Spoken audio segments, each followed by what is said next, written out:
Malam itu, suamiku, Brahma Wijaya, menyiapkan makan malam romantis dengan lilin berkelip yang mewah di rumah kami untuk melamar selingkuhan mudanya. Sementara aku membanting tulang dalam perjalanan bisnis yang jauh, dia tak pernah bermimpi bahwa aku akan mengawasinya melalui CCTV dan tiba-tiba kembali bersama pengacaraku, siap melontarkan kalimat yang akan membuat wajahnya dan perempuan itu pucat pasi. Bagus sekali. Kebetulan kamu sudah menyiapkan tempat seindah ini. Bagaimana kalau kita menandatangani surat cerai kita secara romantis di sini?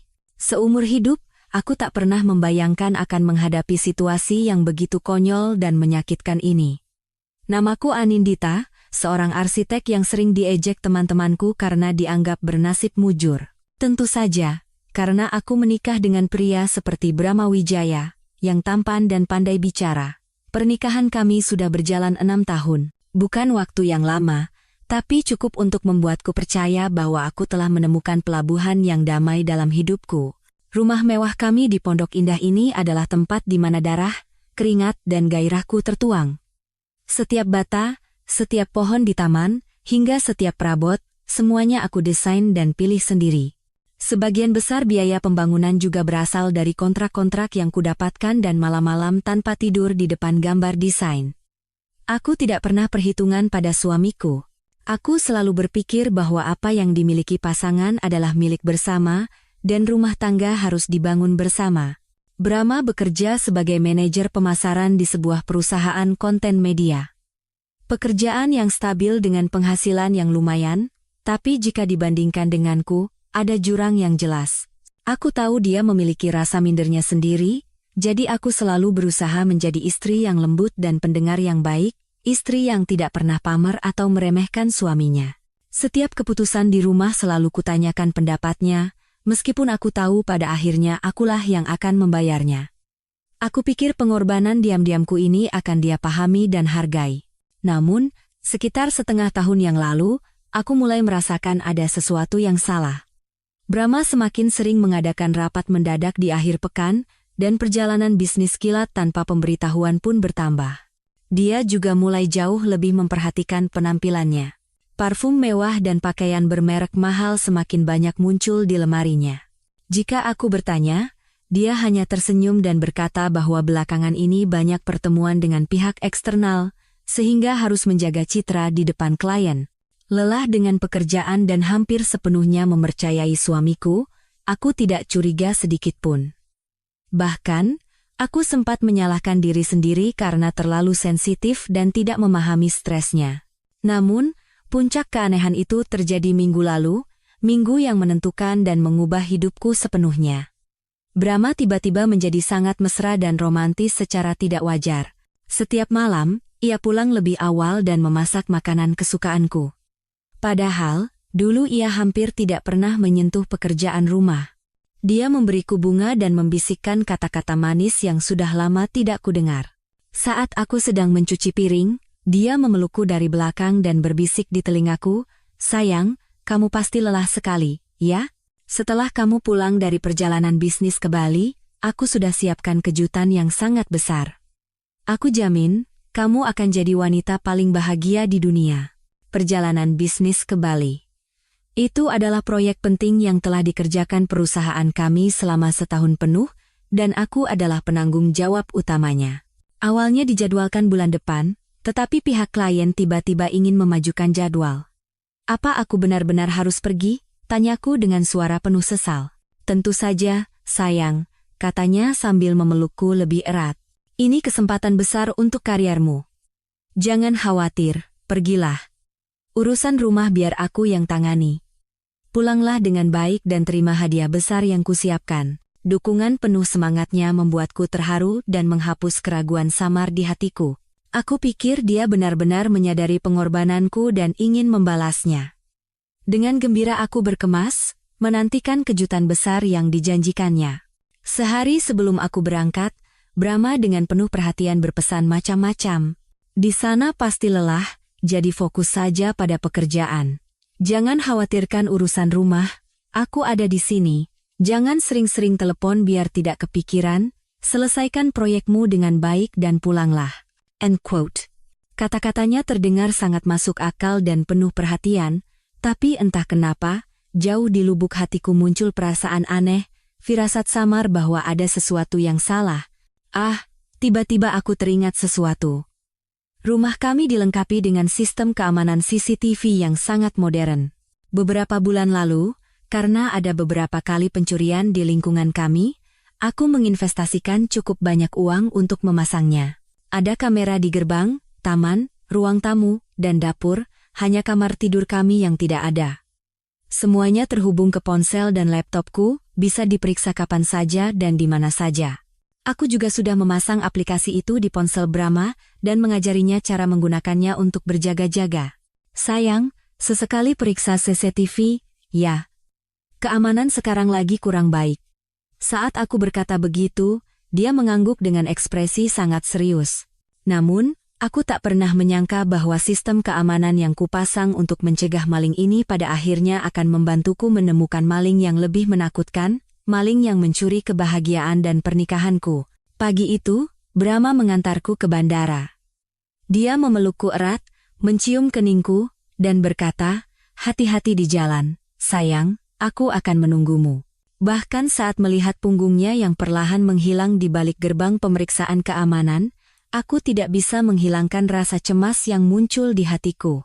Pesawat pun lepas landas, meninggalkan Jakarta, kota tempat rumah yang kubangun dengan segenap gairahku berada.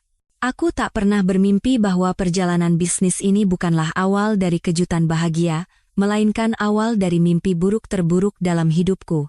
Pesawat tiba di Bali, saat kota baru saja menyalakan lampunya. Udara hangat yang bercampur dengan aroma laut yang asin membuat suasana hatiku sedikit membaik. Klien menyambutku dengan sangat ramah. Mereka menyiapkan kamar suite di sebuah hotel yang menghadap langsung ke pantai Seminyak. Dari balkon, terdengar suara ombak yang menderu. Seharusnya itu adalah suara yang menenangkan, tetapi malam ini, suara itu justru menimbulkan gelombang tak bernama di hatiku. Aku segera terjun ke pekerjaan. Rapat dengan klien, merevisi detail terakhir pada gambar desain. Semuanya berjalan lebih lancar dari yang diperkirakan. Pihak klien benar-benar yakin dengan proposalku. Mereka tak henti-hentinya memuji profesionalisme dan visi arsitek muda ini. Rapat selesai larut malam, dan aku kembali ke hotel dengan suasana hati yang cukup baik. Keberhasilan dalam pekerjaan sejenak menyingkirkan awan gelap di hatiku. Aku memikirkan Brahma dan kejutan besar yang dijanjikannya. Mungkin dia benar-benar sudah berubah. Mungkin sikap dinginnya sebelumnya hanya karena stres pekerjaan, dan sekarang dia ingin membalas budi kepadaku. Percikan harapan samar itu saja sudah cukup untuk menghangatkan hatiku. Aku memutuskan untuk meneleponnya. Aku ingin berbagi kebahagiaan tentang pekerjaan dan mendengar suaranya yang kurindukan. Telepon berdering cukup lama sebelum akhirnya dia mengangkatnya. "Halo, sayang." Suaranya di seberang sana terdengar agak terburu-buru dan tidak wajar, tidak seperti biasanya. "Rapatnya sudah selesai? Semua baik-baik saja, kan?" Aku dengan gembira bercerita tentang rapat dan pujian dari klien. Dia mengucapkan beberapa kata pujian, tapi aku bisa merasakan nada basa-basi yang jelas dalam kata-katanya. "Sayang, kamu pasti lelah, istirahatlah lebih awal. Aku juga mau tidur cepat. Besok banyak sekali pekerjaan yang harus diselesaikan di kantor." Dia buru-buru menutup telepon tanpa memberiku kesempatan untuk bicara lebih banyak. Panggilan singkat itu meninggalkan rasa hampa yang tak terlukiskan.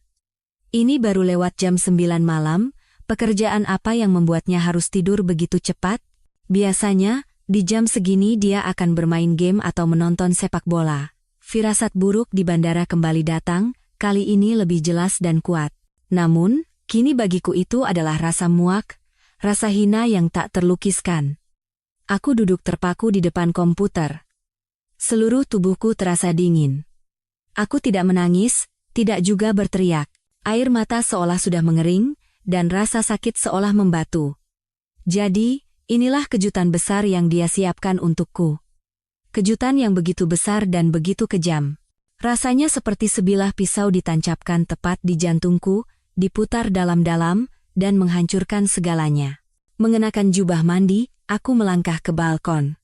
Di lautan malam yang gelap gulita, hanya cahaya dari perahu-perahu nelayan di kejauhan yang berkelip seperti bintang tersesat. Aku teringat pesan Brahma, jangan sering-sering telepon biar tidak kepikiran. Sepintas terdengar seperti pesan yang penuh perhatian, tapi jika direnungkan kembali, ada sesuatu yang aneh. Mengapa dia tidak ingin aku menelepon? Mengapa dia ingin aku sama sekali tidak memikirkan urusan rumah dan sepenuhnya fokus pada pekerjaan? Sebuah pikiran gila tiba-tiba melintas di kepalaku. CCTV, benar. Aku punya sistem keamanan.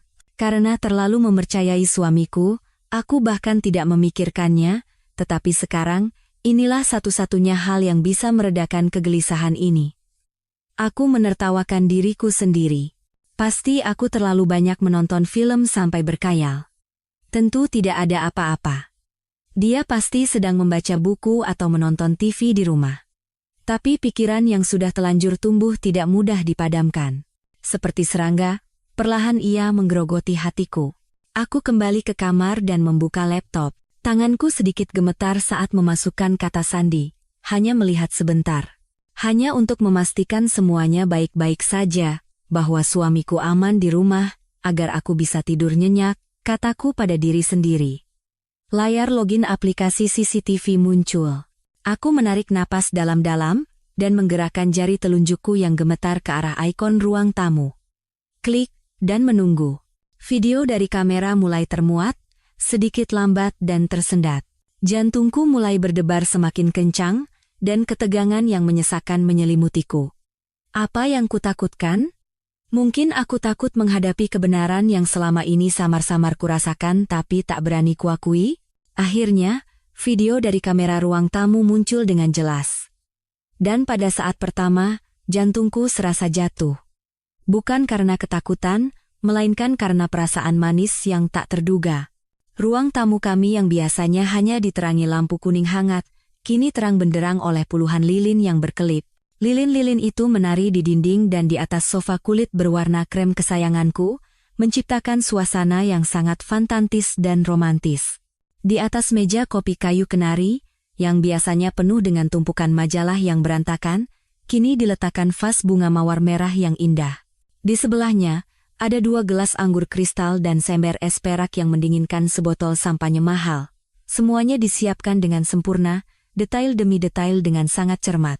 Tanpa sadar, aku tersenyum. Senyum bahagia sekaligus sedikit menyalahkan diri sendiri. Jadi, ini kejutan besar yang dia maksud. Dia menyiapkan semua ini untuk menyambut kepulanganku. Aku telah berprasangka buruk. Aku telah salah paham pada suamiku.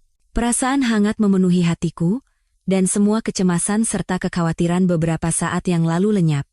Aku bersandar di kursi dan tersenyum memandangi pemandangan romantis itu melalui layar laptop. Aku membayangkan saat aku pulang nanti, dia akan memelukku, dan kami akan menikmati malam yang indah ini bersama. Saat aku tengah tenggelam dalam lamunan manis, seseorang muncul di layar. Itu Brahma. Dia mengenakan setelan jas hitam yang gagah, rambutnya disisir rapi, benar-benar berbeda dari pria yang biasanya hanya memakai pakaian santai di rumah sambil bermain game. Dia tampak seperti tokoh utama dalam film romantis. Dia mondar-mandir di ruangan, memperbaiki beberapa lilin, dan memeriksa sampahnya. Di wajahnya terpancar ekspresi penuh harap bercampur sedikit ketegangan. Dia sedang menungguku, pikirku dalam hati. Tetapi kemudian, satu detail kecil membuat senyum di bibirku membeku. Brahma melihat jam tangannya, lalu mengeluarkan ponsel dan menelepon seseorang. Dia berbicara sangat cepat dengan nada sedikit tidak sabar. Sayang, kok belum sampai? Aku sudah menunggu lama, loh, cepat datang, ya. Semuanya sudah siap. Sayang? Kenapa dia memanggil orang lain dengan sebutan sayang? Apa dia tidak tahu aku masih di Bali? Hawa dingin merayap di punggungku. Tidak, ini pasti salah paham. Mungkin dia sedang berbicara dengan teman yang membantunya menyiapkan pesta ini. Aku mati-matian berpegang pada alasan yang tidak logis itu. Tetapi saat itu, pintu depan rumah terbuka dan seorang wanita masuk. Orang itu bukan aku. Seorang wanita yang sangat muda, mungkin awal 20-an. Dia mengenakan gaun tidur satin putih yang memamerkan lekuk tubuhnya, Rambut panjangnya ditata bergelombang, dan wajahnya dirias sempurna seperti seorang influencer Instagram. Aku mengenalinya. Maya Sari, karyawan baru di divisi Brahma. Aku pernah beberapa kali bertemu dengannya saat berkunjung ke kantor suamiku. Setiap kali bertemu, dia selalu menyapaku dengan sangat sopan. "Selamat siang, Bu Anindita," aku tidak terlalu memperhatikannya. Aku hanya menganggapnya sebagai salah satu dari sekian banyak rekan kerja suamiku. Tapi kenapa? Kenapa dia muncul di rumah kami saat ini, dalam suasana seromantis ini? Brahma berlari ke pintu untuk menyambutnya. Bukan dengan jabat tangan formal seorang atasan, melainkan dengan pelukan mesra. Dia memeluknya erat, membenamkan wajahnya di rambut wanita itu, dan menghirup napas dalam-dalam. Lalu, dia membungkuk dan mendaratkan ciuman yang dalam dan penuh gairah di bibirnya. Saat itu, seluruh duniaku runtuh. Layar laptop di hadapanku menjadi kabur, telingaku berdengung, dan aku tidak bisa mendengar apa-apa. Aku hanya bisa menatap kosong pada pria yang kusebut suami, bermesraan dengan wanita lain di dalam rumah yang kubangun, di dalam ruang romantis yang dengan bodohnya kukira untukku. Mereka berjalan masuk ke ruang tamu sambil berangkulan. Brahma menuangkan anggur untuknya, dan dengan sopan menarik kursi untuknya. Mereka duduk berhadapan, berpegangan tangan, dan saling menatap dengan tatapan penuh cinta. Cahaya lilin yang berkelip memantul di mata mereka, menciptakan pemandangan yang jika saja aku tidak sedang menyaksikannya mungkin akan kukagumi sebagai sesuatu yang sangat indah dan romantis. Aku mengenalinya. Maya Sari, karyawan baru di divisi Brahma. Aku pernah beberapa kali bertemu dengannya saat berkunjung ke kantor suamiku. Setiap kali bertemu, dia selalu menyapaku dengan sangat sopan. "Selamat siang, Bu Anindita." Aku tidak terlalu memperhatikannya. Aku hanya menganggapnya sebagai salah satu dari sekian banyak rekan kerja suamiku. Tapi kenapa? Kenapa dia muncul di rumah kami saat ini? Dalam suasana seromantis ini, aku melihat mereka. Dua orang yang tengah dimabuk kebahagiaan di dunia mereka sendiri, sama sekali tidak menyadari bahwa di kejauhan, seorang wanita sedang menyaksikan tragedi hidupnya melalui layar yang dingin. Pesta di bawah cahaya lilin itu bukan untukku, dan mungkin pernikahan ini sendiri sejak awal memang bukan untukku. Aku mencoba menarik napas dalam-dalam, tapi udara seakan tak mau masuk ke paru-paruku. Tenggorokanku tercekat, dan rasa dingin hingga ke tulang sumsum menguasai seluruh tubuhku. Aku mengangkat tangan dan menyalakan fungsi rekam layar di laptop. Logika yang dingin dan kejam dari seseorang yang terbiasa menangani situasi krisis dalam pekerjaan tiba-tiba bangkit, mengalahkan rasa sakit yang merobek hati. Aku tidak tahu kenapa aku melakukannya. Mungkin hanya reaksi bawah sadar, usaha terakhir untuk menyimpan bukti pengkhianatan yang tak tahu malu ini. Di seberang layar, terlihat Brahma mengangkat gelas anggurnya dan tersenyum pada Maya. Senyum yang sudah sangat lama tidak kulihat darinya. Senyum kebahagiaan dan kepuasan sejati. "Maya," suaranya terdengar. Suara yang keluar dari speaker laptop agak berdesis, tapi cukup jelas untuk mendengar setiap katanya. "Mari kita bersulang. Untuk kita. Untuk awal yang baru. Awal yang baru. Apakah awal barunya harus dibangun di atas akhir dari hidupku?" Aku mengertakkan gigi. Maya pun mengangkat gelasnya, dan berkata dengan suara manja, "Mas Brahma, aku benar-benar terkejut. Aku tidak menyangka Mas menyiapkan semua ini." Brahma tersenyum puas. "Asalkan kamu senang. Kamu tidak tahu sudah berapa lama aku menunggu kesempatan ini. Harus menunggu ibu di rumah itu pergi perjalanan bisnis dulu baru aku bisa bebas melakukan apa yang kuinginkan. Ibu di rumah itu." Begitu dia menyebutku. Panggilan yang penuh dengan sindiran dan jarak. Di matanya, aku bukan istri, bukan juga pasangan hidup, melainkan hanya seorang ibu di rumah yang menyebalkan. Bayangan besar yang selalu ingin dia lepaskan. "Kalau Mas bilang begitu, kasihan sekali Mbak Dita," kata Maya, tetapi tidak ada sedikit pun rasa simpati dalam suaranya. Hanya ada nada kemenangan. Padahal Mbak Dita juga hebat dan cantik. "Hebat sih memang." Brahma menyesap anggurnya. Suaranya menjadi sinis. "Tapi kamu tahu tidak betapa melelahkannya hidup dengan wanita yang hanya tahu pekerjaan? Kalau pulang ke rumah, yang dibicarakan hanya gambar desain, kontrak. Dia tidak pernah benar-benar mendengarkanku, tidak pernah memahami stresku. Aku kesepian di rumahku sendiri, Maya. Hanya saat bersamamu aku bisa menjadi diriku sendiri, merasa dicintai dan dihargai. Setiap kata yang dia ucapkan bagaikan pukulan palu di dadaku. Aku gila kerja, aku tidak mendengarkannya. Siapa yang rela melepaskan kesempatan promosi di perusahaan besar dan pindah ke perusahaan kecil hanya agar bisa punya lebih banyak waktu untuk keluarga? Siapa yang begadang semalaman mendengarkannya mengeluh tentang kesulitan dan ketidakadilan di kantor?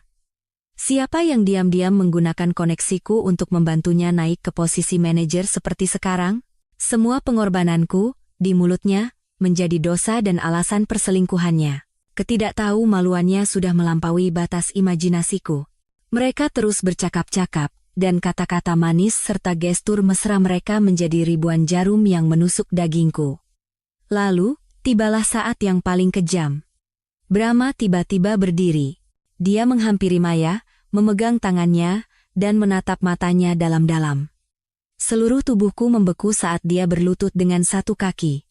Aku tahu apa yang akan terjadi. Dia merogoh saku jasnya dan mengeluarkan sebuah kotak beludru merah kecil. Saat dia membukanya, sebuah cincin berlian berkilauan di bawah cahaya lilin. Aku mengenali cincin itu.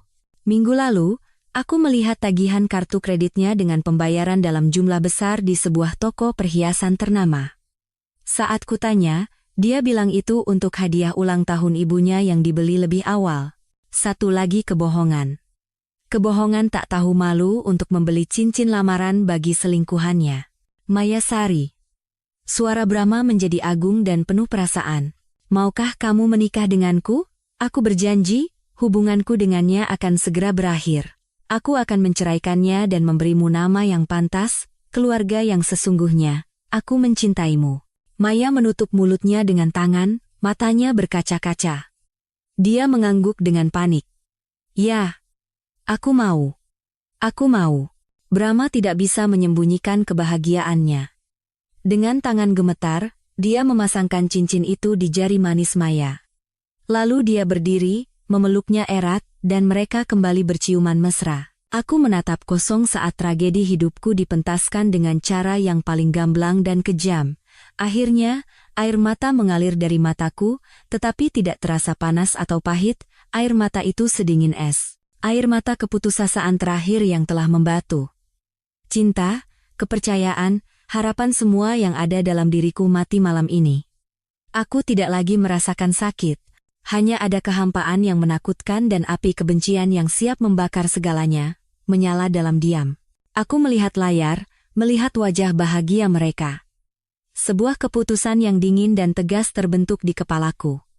Kalian ingin bermain sandiwara? Baiklah. Akan kutunjukkan pada kalian sandiwara yang jauh lebih hebat. Panggung ini milikku, dan akulah yang akan menentukan akhir ceritanya. Layar laptop masih menyala terang, menayangkan tragedi romantis dua sejoli itu.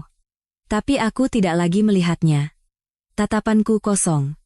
Aku tidak tahu sudah berapa lama aku duduk terpaku di kursi.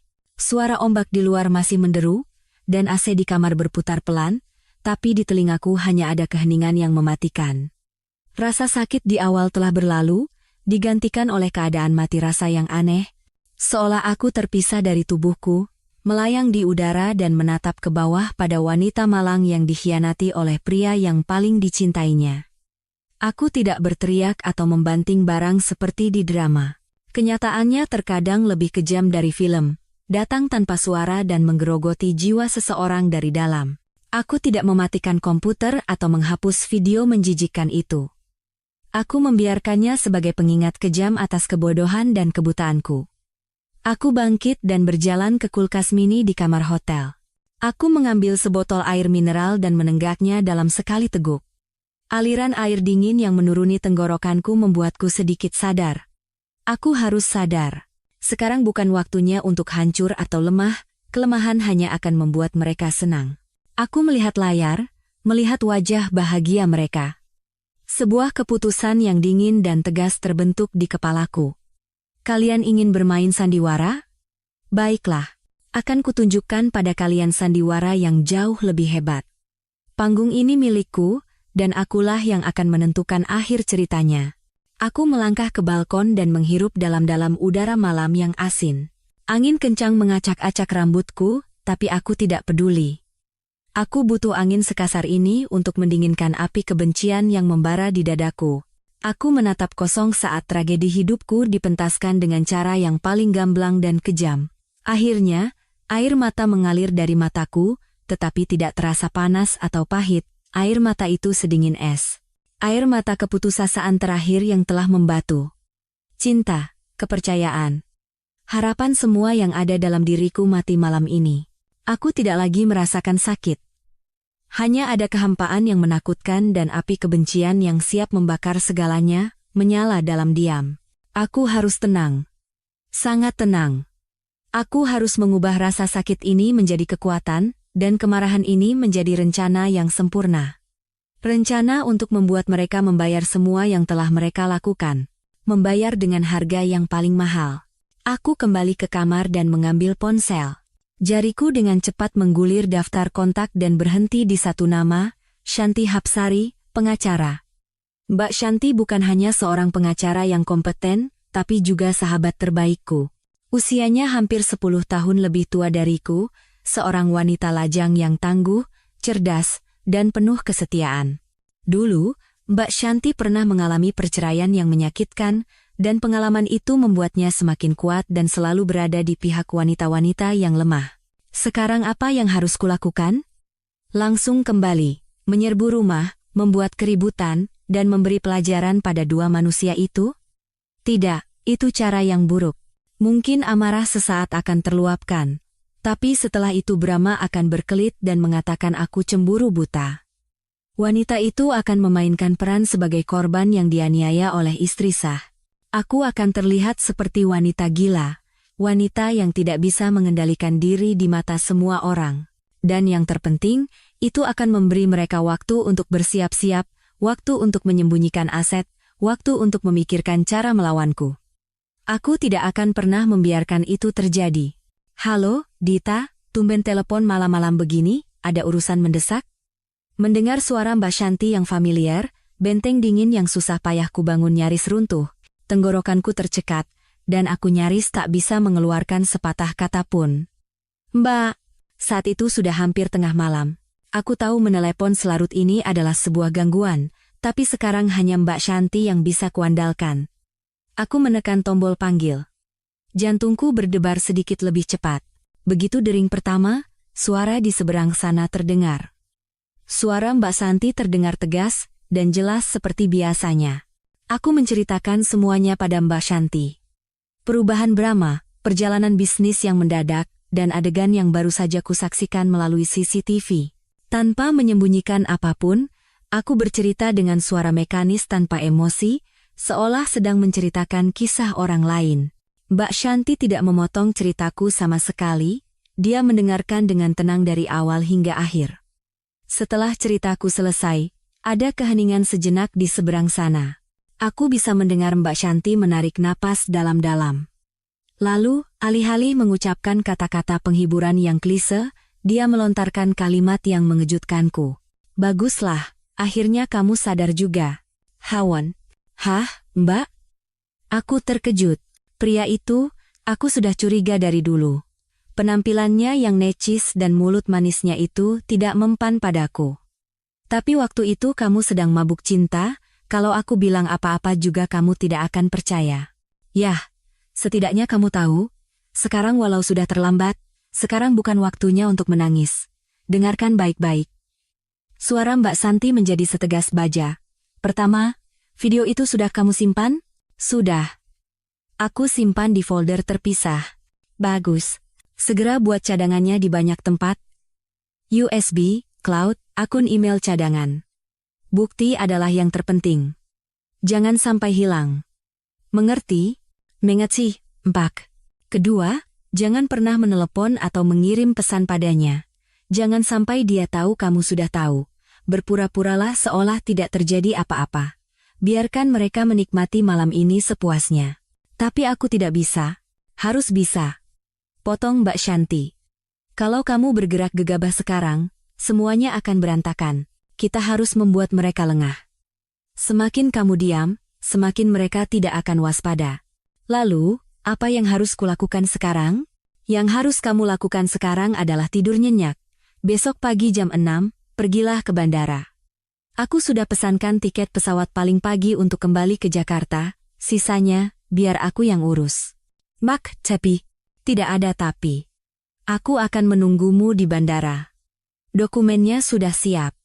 Kamu tinggal datang dan tanda tangan. Lalu kita akan memulai sandiwara kita sendiri. Kata-kata terakhir Mbak Shanti penuh dengan keyakinan dan tekad. Itu bagaikan obat penenang yang membuatku kembali tenang. Ya, aku tidak sendirian. Aku punya Mbak Shanti. Setelah menutup telepon, aku mengikuti semua yang diperintahkan Mbak Shanti. Aku membuat cadangan video dan mematikan komputer. Aku berbaring di tempat tidur, tapi tidak bisa tidur.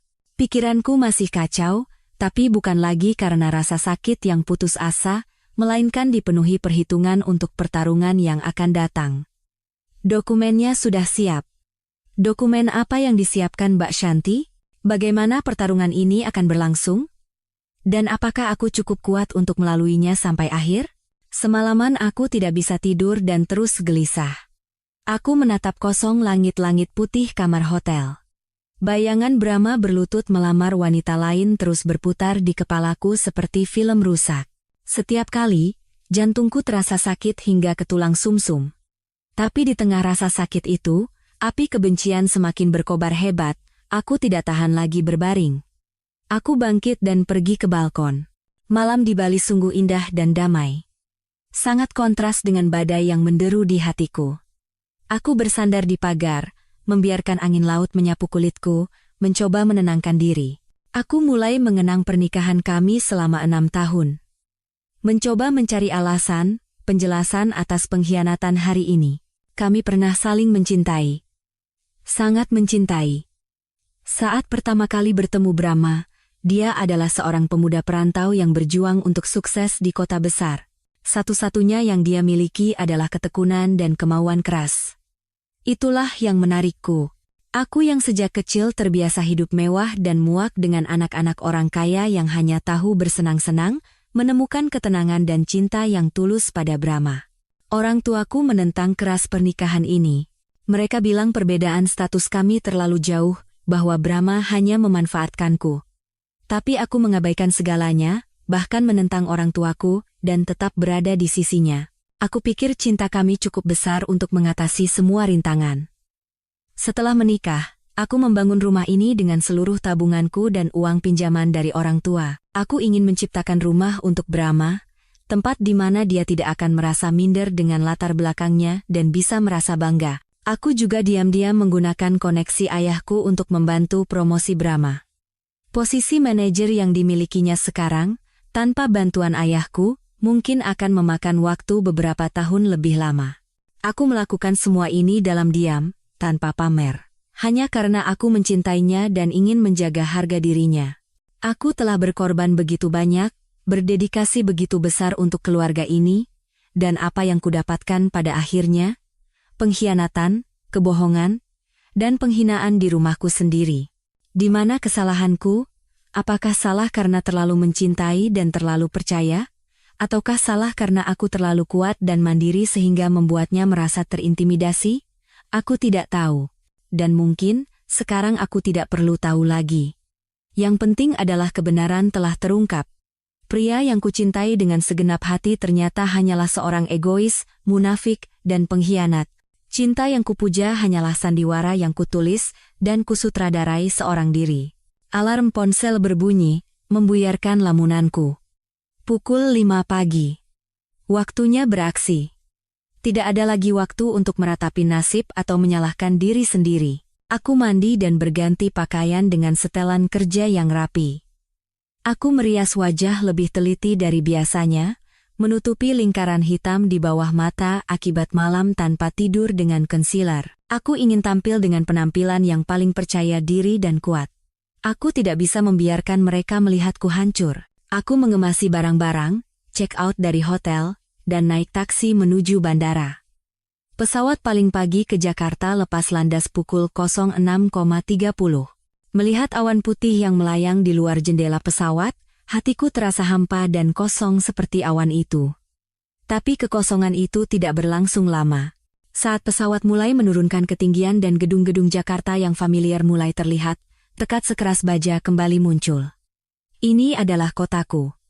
Tempat aku lahir dan dibesarkan. Di tanahku sendiri, tidak akan ada yang bisa menginjak-injak kehormatan dan hidupku. Pesawat mendarat, dan aku berjalan cepat keluar dari area pengambilan bagasi. Dari kejauhan, aku melihat sosok Mbak Shanti yang familiar. Dia mengenakan setelan hitam, rambutnya diikat tinggi, dan memakai kacamata hitam. Aura yang kuat dan berwibawa terpancar darinya. Melihatku, dia melepas kacamata hitamnya dan tersenyum tipis.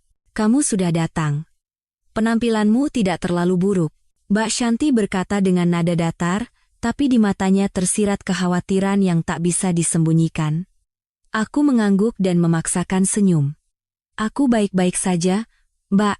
Terima kasih sudah menjemputku. Ayo pergi, banyak yang harus kita lakukan. Mbak Shanti merangkul lenganku dan langsung menuju tempat parkir. Di dalam mobil dalam perjalanan pulang, dia tidak bertanya lebih lanjut tentang perasaanku. Dia tahu yang kubutuhkan saat ini bukan penghiburan. Dia hanya fokus pada rencana ke depan. Aku sudah lihat video yang kamu kirim. Bagus sekali. Jelas dan tidak ada celah untuk berkelit. Sekarang kita harus bergerak cepat sebelum pria itu menyusun rencana. Mbak Shanti berkata sambil mengemudi dengan lihai. Aku sudah menyiapkan surat kesepakatan cerai yang sempurna. Pembagian harta Gonogini akan mengikuti prinsip di mana pihak yang bersalah akan dirugikan. Rumah itu sebagian besar dibangun dengan uangku dan uang orang tuamu. Secara de facto itu adalah harta bawaanmu. Dia hampir tidak akan mendapatkan sepeser pun. Aset lain yang terbentuk setelah menikah, seperti mobil atau tabungan, karena ada bukti dia menggelapkan aset, kemungkinan kita menang hampir 100%. Mendengar analisis Mbak Shanti, hatiku terasa jauh lebih kuat. Sungguh beruntung memiliki teman yang begitu cerdas dan tegas di sisiku pada saat seperti ini. Jadi, kita langsung ke rumah sekarang? Tanyaku. Ya, Mbak Shanti mengangguk. Kita harus melakukan serangan mendadak. Tanpa memberi mereka kesempatan untuk bereaksi. Kamu cukup tetap tenang. Semuanya biar aku yang tangani. Kamu hanya perlu muncul, menunjukkan bukti, dan mengatakan apa yang harus kamu katakan. Ingat, jangan pernah menunjukkan kelemahan. Jangan menangis. Semakin dingin dan tegas dirimu, semakin besar kemungkinanmu untuk menang. Saat mobil memasuki jalan yang familiar menuju lingkungan rumahku, jantungku mulai berdebar kencang lagi. Sebentar lagi aku harus berhadapan dengannya, dengan kebenaran yang kejam. Tapi kali ini, aku tidak lagi sendirian atau takut. Aku sudah siap, aku punya bukti, dan aku punya teman yang hebat di sisiku. Mobil berhenti di depan gerbang rumah. Rumah yang pernah kucintai dan kuanggap sebagai tempat berlindung. Kini, itu hanyalah panggung dingin untuk sebuah sandiwara yang akan segera berakhir. Aku menarik napas dalam-dalam dan menggenggam erat tumpukan dokumen di tanganku. Pintu mobil terbuka. Sekarang saatnya masuk, menghadapi, dan mengakhiri segalanya. Aku dan Mbak Shanti turun dari mobil. Sinar matahari pagi menyilaukan. Aku menyipitkan mata dan memandangi rumah kami. Gerbang besi hitam masih tertutup rapat, semuanya tampak damai. Kedamaian yang menakutkan dan palsu. Mungkin saat ini, Brahma sedang tertidur lelap setelah menghabiskan malam yang panas dengan selingkuhannya. Atau mungkin sedang minum kopi sambil merencanakan masa depan dengan wanita itu.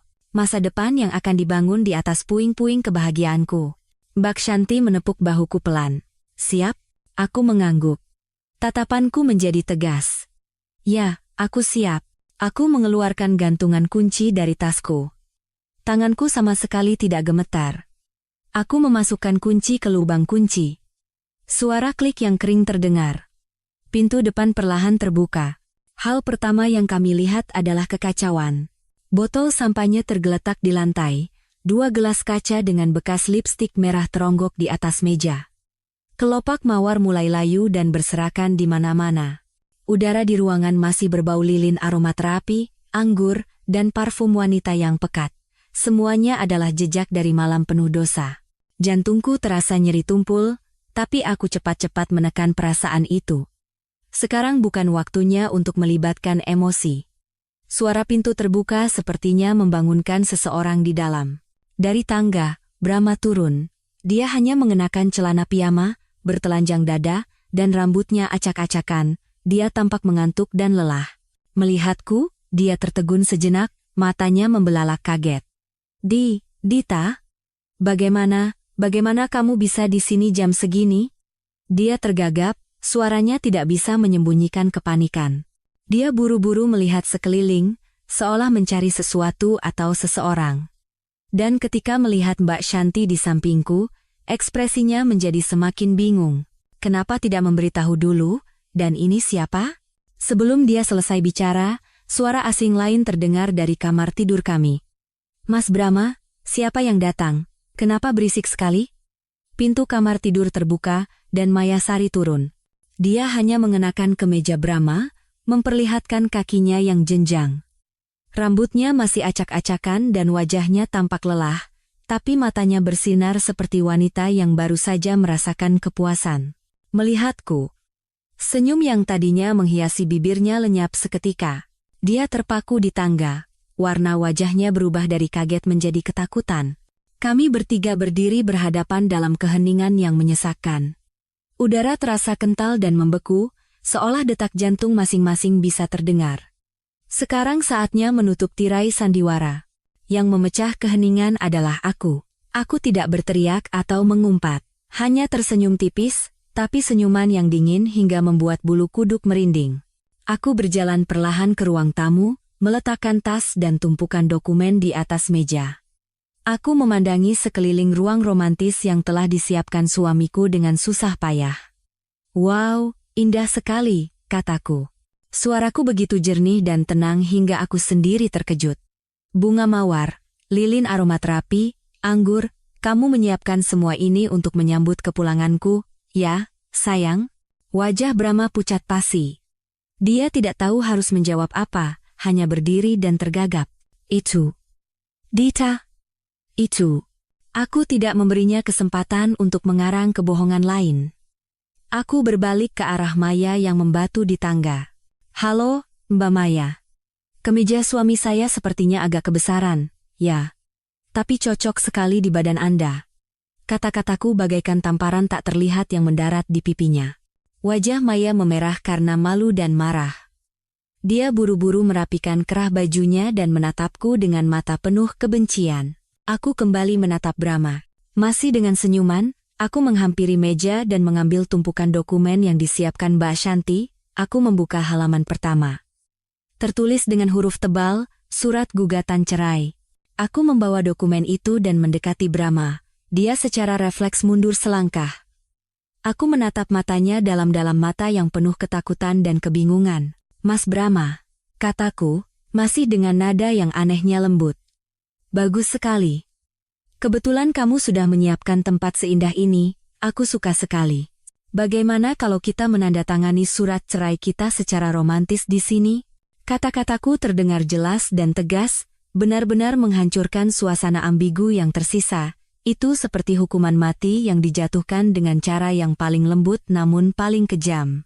Brahma menatap tajam surat cerai di tanganku, lalu menatapku lagi. Ekspresinya penuh ketidakpercayaan. Dia mungkin tidak pernah membayangkan istri yang selama ini dianggapnya penurut dan sabar akan melakukan hal setegas dan sedingin ini. Sandiwaranya telah berakhir, dan sekarang saatnya sandiwaraku dimulai. Ruang romantis yang dia ciptakan untuk melamar selingkuhannya kini menjadi panggung untuk kejatuhannya sendiri. Ruangan itu hening. Hanya terdengar napas Brahma yang berat dan detak teratur jam di dinding. Itu adalah hadiah ulang tahun pernikahan kami. Setiap gerakan jarum detiknya terasa seperti pukulan palu pada keheningan yang menyesakkan. Halo, Mbak Maya.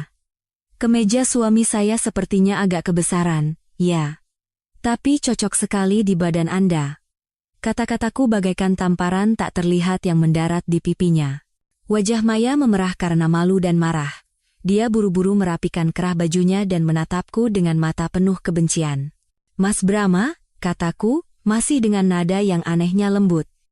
Bagus sekali. Kebetulan kamu sudah menyiapkan tempat seindah ini, aku suka sekali. Bagaimana kalau kita menandatangani surat cerai kita secara romantis di sini? Yang pertama kali sadar adalah Brahma. Dia berusaha menenangkan diri. Tapi suaranya yang gemetar menunjukkan kepanikan di dalam dirinya. Dita, kamu bercanda, kan? Cerai, kenapa tiba-tiba begini? Kalau ada masalah, kita bisa bicarakan baik-baik, jangan bertindak gegabah karena marah. Bicara? Boleh, tapi sebelum bicara, bagaimana kalau kita nonton film pendek dulu? Film yang sangat romantis, kataku dengan suara tanpa emosi. Brahma dan Maya saling pandang dengan ekspresi bingung. Mereka tidak mengerti apa yang akan kulakukan. Dan video pun mulai diputar. Awalnya, terlihat ruang tamu yang dihias mewah, persis seperti pemandangan saat ini. Kemudian, muncul sosok Brahma yang mengenakan setelan jas, mondar-mandir dengan penuh harap. Lalu Maya muncul, pelukan mesra di depan pintu, gestur penuh cinta di meja pesta, semuanya terekam jelas oleh kamera tersembunyi yang kupasang. Brahma dan Maya membeku. Wajah mereka seputih kertas. Mereka menatap kosong pada diri mereka sendiri di layar, pada pengkhianatan mereka yang diputar ulang dengan begitu telanjang. Video berlanjut dengan percakapan mereka, cemoohan Brahma tentangku, janji-janjinya. Semuanya terdengar jelas di ruangan yang sunyi itu. Kamu tahu, tidak betapa melelahkannya hidup dengan wanita yang hanya tahu pekerjaan? Hanya saat bersamamu aku bisa menjadi diriku sendiri. Mendengar kembali kata-kata yang diucapkannya, wajah Brahma memerah dan memucat bergantian.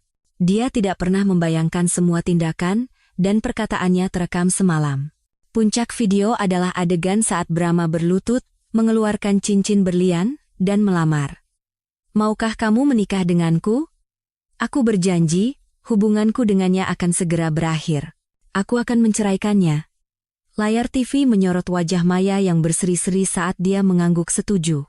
Setelah video berakhir dan layar TV menjadi hitam, keheningan yang mencekam kembali menyelimuti ruangan. Tapi keheningan itu tidak berlangsung lama. Yang pertama meledak adalah Maya. Dia tidak lagi berpura-pura lemah dan malang. Dia berbalik menghadap Brahma, matanya menyala-nyala, suaranya mendidih karena benci. Cerai? Katanya mau cerai? Kamu tidak lihat istrimu sekarang berdiri di sini bawa surat cerai? Kamu menipuku? Kamu menipuku? Brahma panik dan mencoba memegang tangan Maya untuk menjelaskan. Maya, tenang dulu. Ini semua tidak seperti yang kamu pikirkan. Aku akan menyelesaikannya. Menyelesaikan? Bagaimana caranya? Maya menepis tangan Brahma dengan kasar. Kamu bilang kamu sudah lama pisah ranjang dengannya. Kamu bilang dia di rumah cuma seperti bayangan, tidak punya hak suara apa-apa. Kamu bilang rumah ini milikmu, kariermu hasil usahamu sendiri. Semuanya bohong, kamu cuma laki-laki pengecut yang numpang hidup sama istri. Setiap kata yang dilontarkan Maya mengoyak harga diri Brahma, tetapi sekaligus mengungkap semua kebohongan yang digunakan Brahma untuk menipunya. Demi mendapatkan wanita cantik, dia telah menciptakan citra yang sama sekali berbeda tentang dirinya, pria sukses, kaya, dan terjebak dalam pernikahan yang tidak bahagia.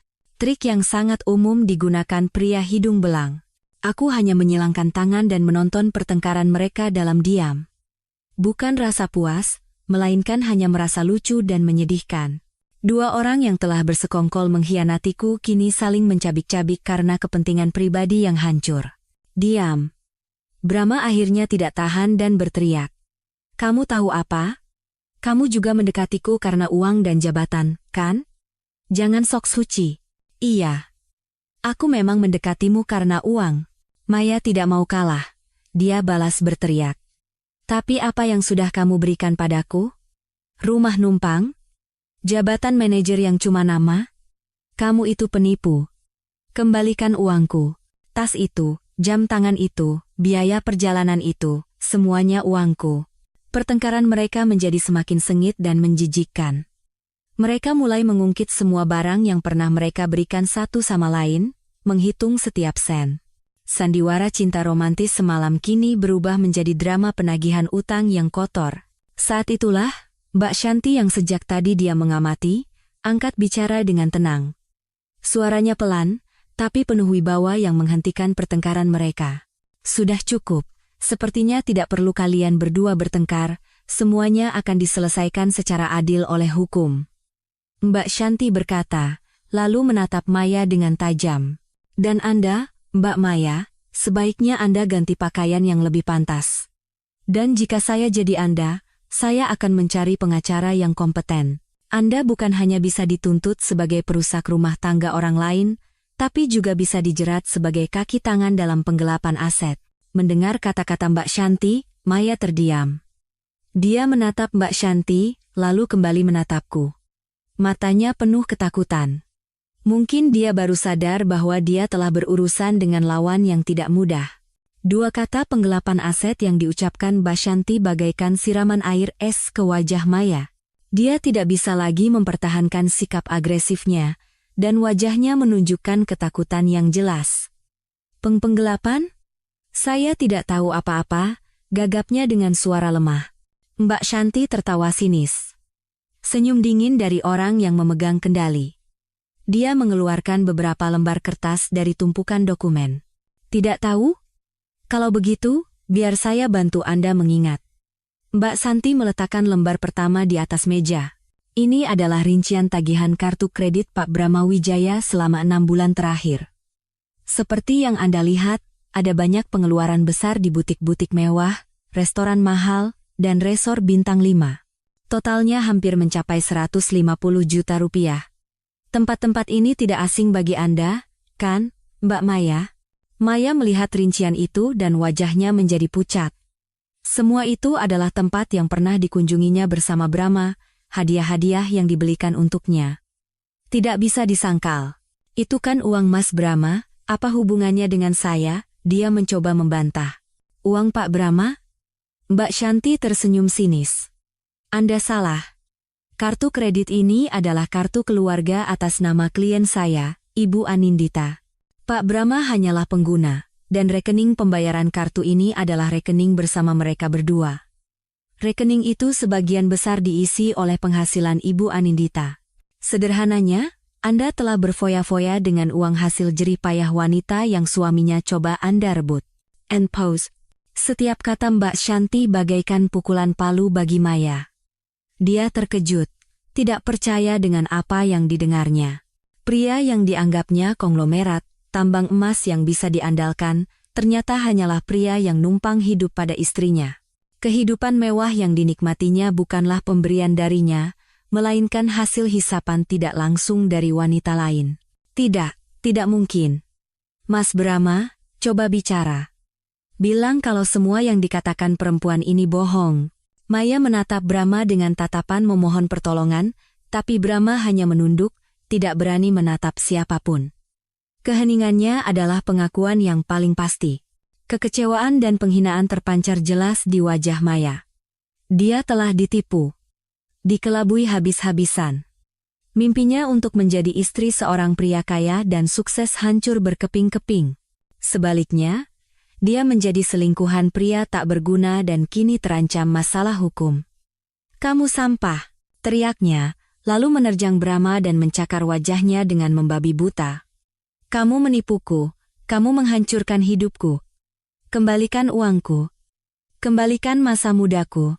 Brahma berteriak sambil menutupi wajahnya dari serangan tiba-tiba itu. Lepaskan. Kamu gila. Lepaskan. Pasangan yang semalam begitu mesra kini saling mencabik-cabik seperti binatang terluka. Pemandangan itu sungguh tragis sekaligus menyedihkan. Aku dan Mbak Shanti hanya menonton dalam diam, tidak ada niat untuk melerai. Inilah harga yang harus mereka bayar untuk kebohongan dan pengkhianatan mereka. Setelah pertarungan fisik yang sengit, Maya sepertinya kehabisan tenaga. Dia mundur, rambutnya acak-acakan, riasannya luntur oleh air mata dan keringat. Dia tampak sangat menyedihkan. Dia menatap Brahma untuk terakhir kalinya, matanya penuh kebencian. Lalu, dia menatapku dan Mbak Shanti dengan tatapan campur aduk antara ketakutan dan dendam. Tanpa berkata apa-apa lagi, dia buru-buru mengambil tasnya dan lari keluar rumah. Sambil pergi, dia tak lupa melontarkan satu kalimat. Awas kalian, aku tidak akan tinggal diam. Pintu dibanting keras, dan ruangan itu akhirnya menjadi sunyi. Kini hanya tersisa kami bertiga. Brahma masih berdiri, bekas cakaran berdarah terlihat jelas di wajahnya. Dia seperti prajurit kalah perang yang telah kehilangan segalanya. Selingkuhannya pergi, kebenarannya terungkap, topeng kemunafikannya telah dilepas. Dia tidak punya apa-apa lagi untuk kalah. Aku pikir pada titik ini dia akan menunduk dan memohon maaf, tapi aku sekali lagi meremehkan ketidaktahu-maluannya. Setelah beberapa menit hening, dia mengangkat kepalanya. Matanya tidak lagi menunjukkan kepanikan, melainkan aura menantang. Hebat kamu, Anindita, kamu menang. Kamu mempermalukanku, mengusir dia, dan menghancurkan segalanya. Sekarang kamu puas? Katanya dengan suara penuh dendam. Menghancurkan? Siapa yang menghancurkan segalanya? Aku tidak percaya dia bisa mengatakan itu. Kamu yang selingkuh, menipuku, dan membawa selingkuhanmu ke rumah ini? Sekarang kamu menyalahkanku? Kalau bukan salahmu, salah siapa? Teriak Brahma dengan urat leher menonjol. Kalau saja kamu tidak selalu sibuk dengan pekerjaan. Kalau saja kamu tidak selalu merasa lebih hebat dariku. Aku tidak akan mencari pelarian di luar. Ini semua salahmu. Inilah pemikiran sejatinya. Dia sama sekali tidak menyesal, tidak menyadari kesalahannya. Dia hanya mencari-cari alasan untuk membenarkan perbuatan salahnya. Aku tidak punya apa-apa lagi untuk dibicarakan dengan manusia ini. Semua kata-kata menjadi sia-sia. Aku berkata pada Mbak Santi dengan suara lelah, "Mbak, aku tidak mau bicara lagi dengan orang ini, sisanya tolong Mbak yang urus." "Baiklah." Mbak Shanti mengangguk. Dia melangkah maju dan meletakkan surat cerai di meja di depan Brahma. "Pak Brahmawijaya, menandatangani ini adalah jalan terbaik untuk semua orang." Brahma menatap tajam surat cerai itu, lalu tiba-tiba tertawa sinis. "Tanda tangan. Kenapa aku harus? Aku ingin lihat apa yang bisa kalian lakukan. Rumah ini, aku juga punya andil di dalamnya. Aku tidak akan pergi dengan tangan kosong." Sambil berkata begitu, dia mengeluarkan ponsel dan menekan sebuah nomor. "Mah, cepat ke sini sekarang juga. Menantumu mau mengusir anakmu dari rumah." End quote. Dia telah mengeluarkan kartu terakhirnya, kartu yang diyakininya bisa membalikkan keadaan. Mendengar Brahma menelepon ibunya, aku sama sekali tidak terkejut. Justru, aku sudah sedikit menantikannya. Aku tahu dia akan muncul cepat atau lambat. Ibu mertuaku, Ibu Hartini. Seseorang yang selama 6 tahun ini susah payah ku coba ambil hatinya, tapi tak pernah sekalipun mendapatkan pengakuan. Beliau menjanda di usia muda dan membesarkan Brahma seorang diri dengan susah payah. Cintanya pada putranya tak terbantahkan, tapi cinta itu telah berubah menjadi perlindungan berlebihan dan kontrol yang tidak sehat. Dia selalu menganggap Brahma sebagai harta paling berharganya, dan setiap wanita yang mendekatinya dianggap sebagai musuh yang akan merebut putranya. Terutama menantu sepertiku, yang sukses dan mandiri, adalah duri dalam daging baginya. Dia selalu merasa minder dan hanya mencari-cari alasan untuk menyalahkan dan mengkritikku demi merendahkan nilaiku dan membuktikan otoritasnya sebagai ibu mertua. Aku tahu kedatangannya tidak akan memperbaiki situasi, melainkan akan seperti menyiram bensin ke api. Tapi aku juga tahu ini adalah konfrontasi yang tak terhindarkan. Untuk menyelesaikan masalah ini sepenuhnya, aku harus menghadapi mereka berdua, ibu dan anak. Sekitar 30 menit kemudian, bel pintu berbunyi. Brahma bergegas membuka pintu seolah menyambut penyelamat. "Ibu mertuaku, Ibu Hartini, masuk ke dalam rumah seperti badai." Dia tidak menatapku, tidak juga menyapa Mbak Shanti. Dia langsung menghampiri putranya, memeluknya erat, dan matanya berkaca-kaca. "Brahma, anakku, ya Tuhan, kenapa jadi begini? Kenapa wajahmu dicakar begini? Apa perempuan rubah itu memukulmu?" Katanya sambil mengelus luka di wajah Brahma dengan sedih. Sungguh drama kasih ibu yang mengharukan. Brahma, seperti anak kecil yang mendapat perlindungan ibunya, mulai mengadu, suaranya penuh dengan nada teraniaya. "Mah, lihat dia. Aku cuma bawa teman kantor ke rumah untuk urusan pekerjaan, tapi dia malah mengamuk, minta cerai, dan mengusirku dari rumah." Bahkan dia berkomplot dengan orang luar untuk memfitnah dan mencelakaiku. Astaga, astaga, ada ya perempuan sejahat itu? Ibu Hartini menatapku dengan mata menyala-nyala. Anindita, kamu benar-benar perempuan berhati ular. Apa salah Brahmaku padamu? Anak yang baik, tekun, dan sangat mencintai istrinya, bagaimana bisa kamu perlakukan seperti ini? Kamu punya hati tidak? Aku hanya menyilangkan tangan dan menonton drama ibu dan anak itu. Kata-kata mereka begitu konyol hingga aku bahkan tidak merasa perlu untuk membantahnya. Mbak Shanti yang tidak tahan lagi, angkat bicara. Suaranya tenang tapi tegas. Ibu, sebaiknya ibu tenang dulu dan pahami fakta yang sebenarnya. Putra ibu tidak membawa teman kantor untuk urusan pekerjaan, melainkan membawa selingkuhannya ke rumah saat istrinya sedang perjalanan bisnis untuk melamarnya. Mbak Shanti menunjuk ke layar TV yang masih menyala. Semua kebenarannya terekam di sini. Kalau ibu mau, bisa kami putar ulang. Mendengar itu, Ibu Hartini sempat terdiam. Dia melirik layar TV, lalu menatap putranya lagi. Ada sedikit keraguan di matanya. Tapi dia segera menepis pikiran itu. Tidak perlu lihat. Aku percaya anakku. Pasti perempuan itu yang menjebaknya. Kamu pasti menyuap perempuan jalang itu dengan uangmu untuk membuat sandiwara memfitnah anakku, kan? Perlindungan butanya sungguh membuatku kehilangan kata-kata. Di matanya, putranya adalah anak baik selamanya, anak yang tidak pernah berbuat salah. Semua kesalahan adalah kesalahan orang lain, terutama menantunya. Sudah cukup. Saya tidak ingin berdebat lagi dengan ibu mengenai masalah ini, kata Mbak Shanti dengan suara kehilangan kesabaran. Kami datang ke sini hari ini untuk menyelesaikan masalah perceraian. Kami harap Anda bisa bekerja sama. Cerai? Cerai apa? Teriak Ibu Hartini.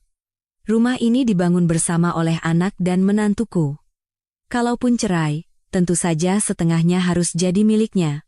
Menantuku kan kaya raya dan hebat. Apa salahnya membagi sedikit hartanya untuk suaminya? Perempuan itu, sehebat apapun di luar sana, kalau di rumah harus tahu tugasnya sebagai istri, harus tahu cara mengabdi pada mertua. Aku hanya menyilangkan tangan dan menonton drama ibu dan anak itu. Kata-kata mereka begitu konyol hingga aku bahkan tidak merasa perlu untuk membantahnya. Mbak Shanti yang tidak tahan lagi, angkat bicara. Suaranya tenang tapi tegas.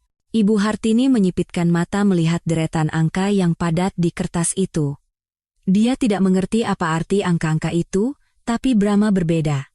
Begitu dia melirik rincian transaksi itu, raut wajahnya mulai berubah. Bicara hukum segala. Ibu Hartini mencibir. Biar ku beritahu ya, di rumah ini, perkataanku adalah hukum. Brahma itu anakku, dan dia akan mendengarkanku. Dia tidak akan pernah menandatangani surat cerai sialan itu. Tunggu saja, kita lihat apa kamu dan keluarga besarmu itu bisa menahan malu di hadapan orang banyak. Anak perempuan menuntut suaminya ke pengadilan untuk bercerai, katanya. Dia mengeluarkan senjata terakhirnya, ancaman menggunakan nama baik. Dia tahu aku dan keluargaku memiliki status dan sangat menjaga nama baik. Dia pikir aku akan takut dan tunduk pada tekanan publik. Dia duduk di sofa dengan angkuh, menyilangkan tangan, dan memasang ekspresi kemenangan. Seolah yakin sudah menang. Brahma pun berdiri di belakang ibunya, dan menghela napas lega. Dia percaya dengan dukungan ibunya, dia bisa membalikkan keadaan. Ibu dan anak itu telah membentuk aliansi yang kuat untuk melawanku. Tapi mereka tidak tahu. Semakin mereka melakukan itu, semakin mereka mendorong diri mereka sendiri ke tepi jurang. Mereka terlalu meremehkan persiapanku dan tekadku. Sudah cukup. Saya tidak ingin berdebat lagi dengan ibu mengenai masalah ini, kata Mbak Shanti dengan suara kehilangan kesabaran. Kami datang ke sini hari ini untuk menyelesaikan masalah perceraian. Kami harap Anda bisa bekerja sama. Ibu benar, tiba-tiba aku berkata dengan suara pelan. Di rumah ini, perkataan ibu memang sangat berkuasa. Kalau ibu bicara, Mas Brahma pasti akan mendengarkan semuanya. Bahkan sampai urusan mengirim uang pun, dia sangat patuh pada perkataan ibu. Kata-kataku yang penuh makna membuat Brahma dan ibu mertuaku terdiam bersamaan. Mereka saling pandang. Ada sedikit kepanikan di mata mereka. Kamu bicara omong kosong apa? Gagap Ibu Hartini. Apakah saya bicara omong kosong atau tidak? Ibu akan tahu setelah melihat ini. Aku berkata begitu dan memberi isyarat pada Mbak Shanti. Mbak Shanti mengerti maksudku dan mengeluarkan tumpukan dokumen lain dari tasnya. Bukan 1 atau 2 lembar, melainkan tumpukan yang tebal. Dia membuka lembar pertama dan mendorongnya ke arah Ibu Hartini. Ibu, ini adalah salinan rincian transaksi rekening bersama Pak Brahma dan Ibu Anindita selama 3 tahun terakhir. Silakan dilihat. Ibu Hartini menyipitkan mata melihat deretan angka yang padat di kertas itu. Dia tidak mengerti apa arti angka-angka itu, tapi Brahma berbeda. Begitu dia melirik rincian transaksi itu, raut wajahnya mulai berubah. Tidak perlu dilihat detail. Saya akan merangkumkannya untuk Anda, kata Mbak Shanti dengan suara yang masih tenang, tapi setiap katanya bagaikan palu. Selama 3 tahun terakhir, dari rekening bersama ini, secara rutin ditransfer sejumlah besar uang setiap bulannya. Penerimanya tidak lain adalah Ibu Hartini sendiri. Mbak Shanti menunjuk salah satu transaksi yang ditandai merah. Contohnya, bulan lalu, ditransfer 5 juta rupiah dengan keterangan uang jajan untuk ibu dari anak. Bulan sebelumnya, ditransfer 10 juta rupiah dengan keterangan bantuan renovasi rumah ibu. Dan yang paling mencolok, 1 tahun yang lalu, ditransfer 50 juta rupiah dengan keterangan dana investasi tanah ibu. Kamu sampai menyelidikiku juga? Ibu Hartini menunjukku dengan tangan gemetar. Suaranya tidak lagi angkuh, melainkan penuh ketakutan. Mbak Shanti mengerti maksudku dan mengeluarkan tumpukan dokumen lain dari tasnya. Bukan 1 atau 2 lembar, melainkan tumpukan yang tebal. Dia membuka lembar pertama dan mendorongnya ke arah Ibu Hartini. Mulut Brahma terkunci, dan keringat mulai mengalir di dahinya. Dia tidak pernah membayangkan aku memiliki bukti sedetail ini. Dia tergagap. Aku hanya memberi uang jajan pada ibuku. Itu bakti seorang anak. Bakti? Mbak Shanti tertawa sinis. Apakah menggelapkan uang istri untuk menafkahi ibu itu namanya bakti? Apakah menipu pasangan yang telah membangun segalanya bersama itu namanya bakti? Pak Brahma, hukum tidak menyebutnya bakti. Hukum menyebutnya penggelapan aset bersama dalam perkawinan. Dengan jumlah yang hampir mencapai 100 juta rupiah selama 3 tahun, jika Ibu Anindita mengajukan gugatan, Anda dan Ibu Anda bisa terseret dalam kasus pidana. 2 kata kasus pidana bagaikan petir bagi ibu dan anak itu. Ibu Hartini terduduk lemas di kursi, wajahnya sepucat mayat. Dia mungkin tidak pernah bermimpi bahwa menerima uang dari putranya akan berakibat seserius ini. Brahma bahkan tidak bisa berdiri tegak dan harus bersandar pada sandaran kursi. Dia menatapku, matanya tidak lagi menantang, melainkan penuh ketakutan dan permohonan. Ibu Hartini menyipitkan mata melihat deretan angka yang padat di kertas itu. Dia tidak mengerti apa arti angka-angka itu, tapi Brahma berbeda. Begitu dia melirik rincian transaksi itu, raut wajahnya mulai berubah. Ibu salah, kataku saat itu. Pertama, rumah ini sebagian besar dibangun dengan uang saya dan uang dari orang tua saya, dan itu adalah harta bawaan saya. Pak Brahma hampir tidak memberikan kontribusi apapun. Kedua, selama 6 tahun terakhir, kontributor ekonomi utama dalam rumah tangga ini adalah saya, bukan Pak Brahma. Ketiga, saya tidak punya kewajiban untuk membagi harta saya pada suami yang telah berkhianat. Hukum akan melindungi saya. Aku berdiri dan menghampiri Ibu Hartini. Ibu benar. Dulu, di rumah ini, perkataan ibu adalah hukum. Tapi sayangnya, kita hidup di masyarakat yang punya hukum sungguhan, dan di hadapan hukum, semua perbuatan salah harus dibayar. Aku kembali menatap Brahma. Apakah Anda masih mau mengatakan punya andil? Masih mau menuntut setengah dari harta? Atau sekarang Anda hanya ingin memikirkan bagaimana caranya agar tidak masuk penjara? Ruangan itu hening. Keangkuhan dan kesombongan mereka hancur lebur di hadapan bukti yang tak terbantahkan. Mereka telah jatuh ke dalam lubang yang mereka gali sendiri.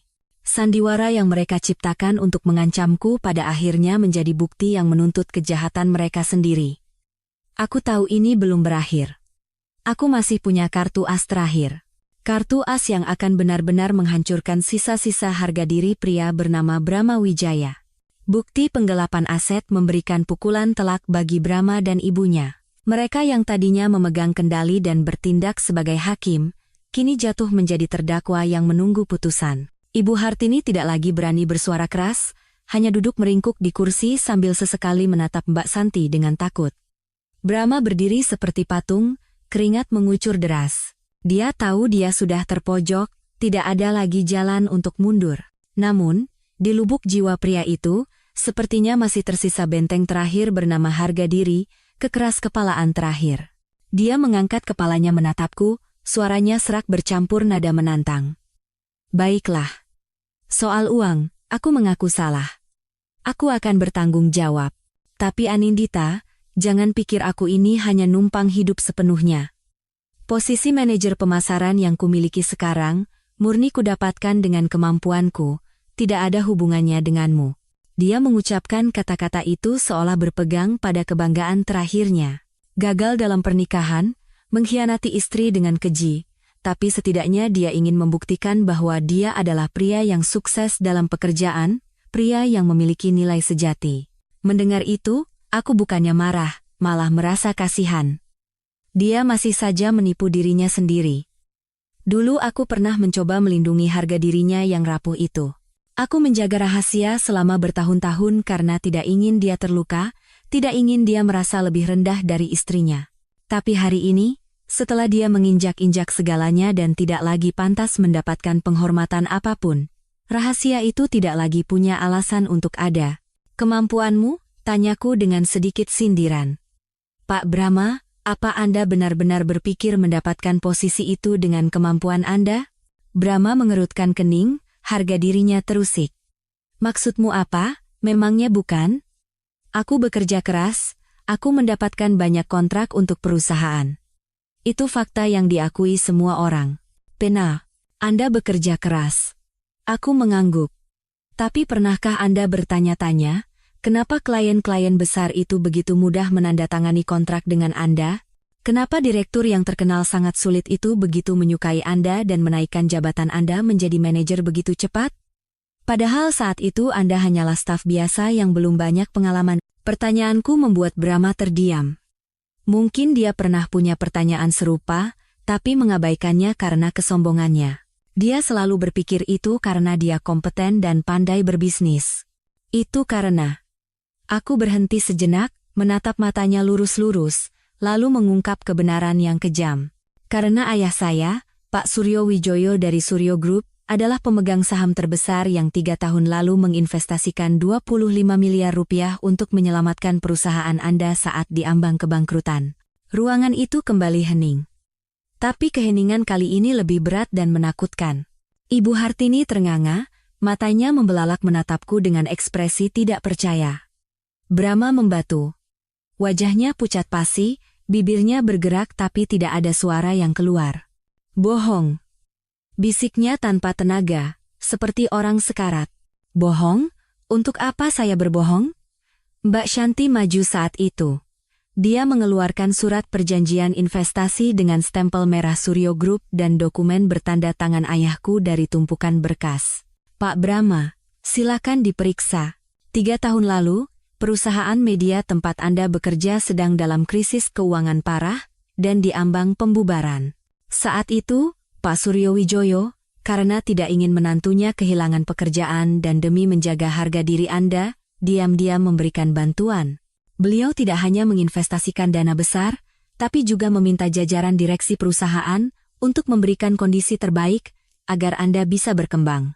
Jabatan manajer Anda, bisa dibilang, dibeli dengan uang mertua Anda. Endo, kebenaran yang telanjang terungkap dengan cara yang paling kejam. Bukan hanya rumah, tapi juga karier Brahma, kebanggaan terbesarnya, ternyata dibangun di atas kebaikan keluarga kami. Dia bukan pria sukses yang merintis dari nol. Dia hanyalah pria beruntung yang mendapat keuntungan di bawah bayang-bayang besar istrinya. Kebenaran yang tidak pernah dia ketahui, atau sengaja dia abaikan. Brahma terhuyung mundur beberapa langkah. Dia menabrak sudut meja dan nyaris jatuh.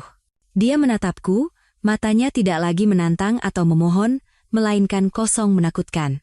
Semua yang susah payah dia bangun citra pria kompeten, sukses, kepala keluarga hancur berkeping-keping dalam sekejap.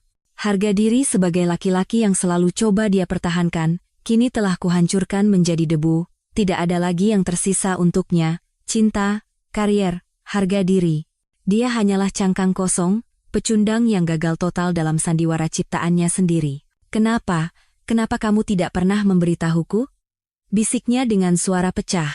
Karena aku pernah mencintaimu, jawabku dengan tenggorokan tercekat. Karena aku ingin menjaga harga dirimu. Tapi kamu, dan ibumu, kalian sendiri yang menghancurkan segalanya. Aku tidak ingin melihat pemandangannya yang menyedihkan lebih lama lagi. Aku berbalik, air mata mengalir dalam diam. Dalam pertarungan ini, aku menang, tapi kemenangan ini diwarnai oleh air mata dan kepahitan. Pengungkapan kebenaran terakhir menjadi pukulan fatal yang benar-benar mematahkan sisa perlawanan Brahma. Dia terduduk di lantai, memegangi kepalanya dengan kedua tangan. Bahunya bergetar hebat. Dia tidak menangis keras, tapi aku tahu air mata penghinaan dan keputusasaan mengalir di dalam. Pria yang selalu berpura-pura kuat, berpura-pura menjadi pilar keluarga, kini hancur seperti anak kecil. Ibu Hartini, setelah syok awal, juga tidak bisa berkata apa-apa lagi. Dia meringkuk di kursinya, menatap putranya dengan iba. Di matanya, selain rasa kasihan, juga tersirat ketakutan. Mungkin dia baru sadar bahwa mereka telah mengusik orang yang salah. Mereka terlalu meremehkanku, dan kekuatan serta pengaruh keluargaku. Mereka telah masuk ke dalam permainan yang tidak akan pernah bisa mereka menangkan sejak awal. Ruangan itu kembali hening.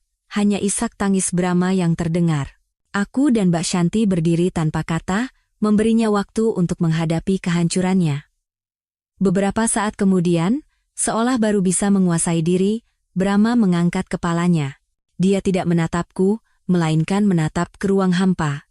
Suaranya serak tanpa kehidupan. Aku akan tanda tangan. Dua kata itu keluar dengan susah payah, seolah menguras sisa tenaganya.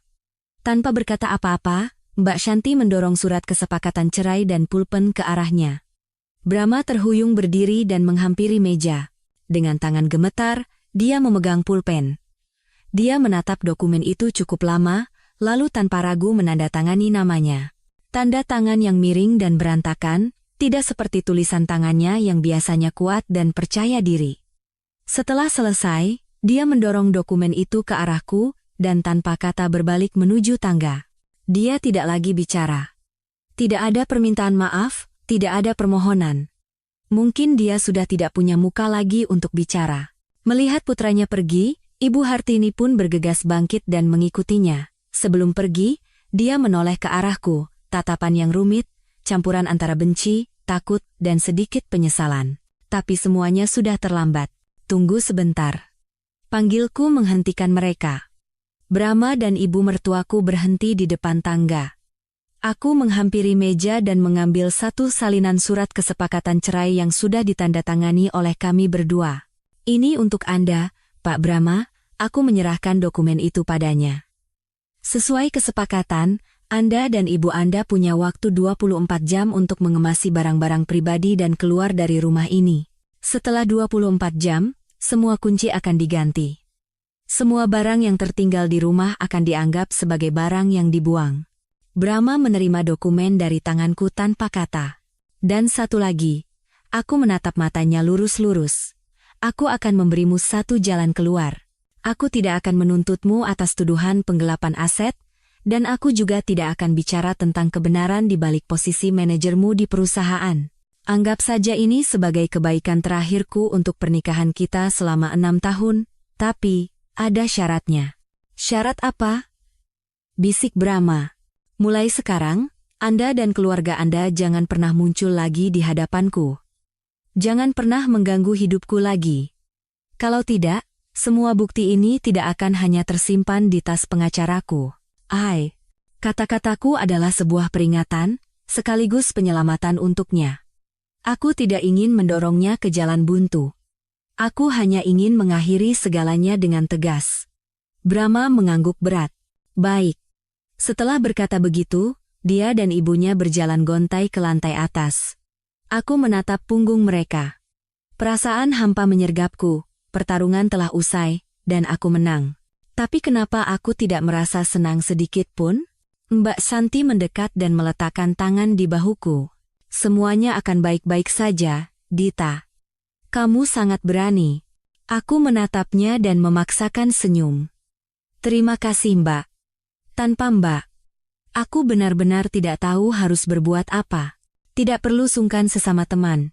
Nah, tugasku di sini sudah selesai. Aku pamit dulu. Kamu juga istirahatlah. Sisanya, biar waktu yang menyembuhkan. Setelah berkata begitu, Mbak Shanti mengemasi barangnya dan pergi.